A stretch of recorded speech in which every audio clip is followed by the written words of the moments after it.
തിരുവനന്തപുരം കാട്ടാക്കടയിൽ ഭർതൃവീട്ടിൽ നവവധു ആത്മഹത്യ ചെയ്ത സംഭവത്തിൽ ഭർത്താവിനെ അറസ്റ്റ് ചെയ്തു. വീരണക്കാവ് സ്വദേശി വിപിനെയാണ് കാട്ടാക്കട പോലീസ് അറസ്റ്റ് ചെയ്തത്. ഭാര്യ സോനയുടെ ആത്മഹത്യയിൽ വിപിന് പങ്കുണ്ടെന്ന് തെളിഞ്ഞതോടെയാണ് അറസ്റ്റ്. 2023 ജൂൺ 2-നാണ് പന്നിയോട് സ്വദേശി സോന ആത്മഹത്യ ചെയ്തത്. ഓട്ടോ ഡ്രൈവറായ വിപിനും സോനയും നീണ്ട പ്രണയത്തിനു ശേഷം കഴിഞ്ഞ വർഷം ജൂൺ 19-നാണ് വിവാഹിതരായത്. വിവാഹം കഴിഞ്ഞ് 2 ആഴ്ചയ്ക്കകമാണ് സോനയുടെ ആത്മഹത്യ. വിപിൻ ഉറങ്ങിക്കിടന്ന അതേ മുറിയിലായിരുന്നു സംഭവം. കാട്ടാക്കട പോലീസ് അസ്വാഭാവിക മരണത്തിന് കേസെടുത്തെങ്കിലും മറ്റ് നടപടികൾ ഉണ്ടായില്ല. തുടർന്നാണ് സോനയുടെ പിതാവ് മകളുടെ മരണത്തിൽ ദുരൂഹത ആരോപിച്ച് ഡിവൈഎസ്പിക്ക് പരാതി നൽകിയത്.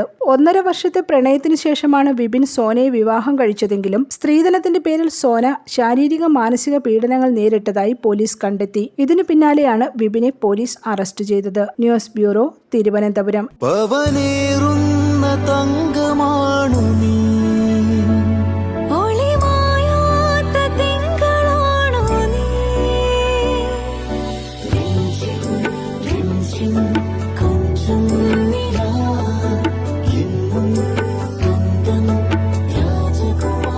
Be a Rajakumari.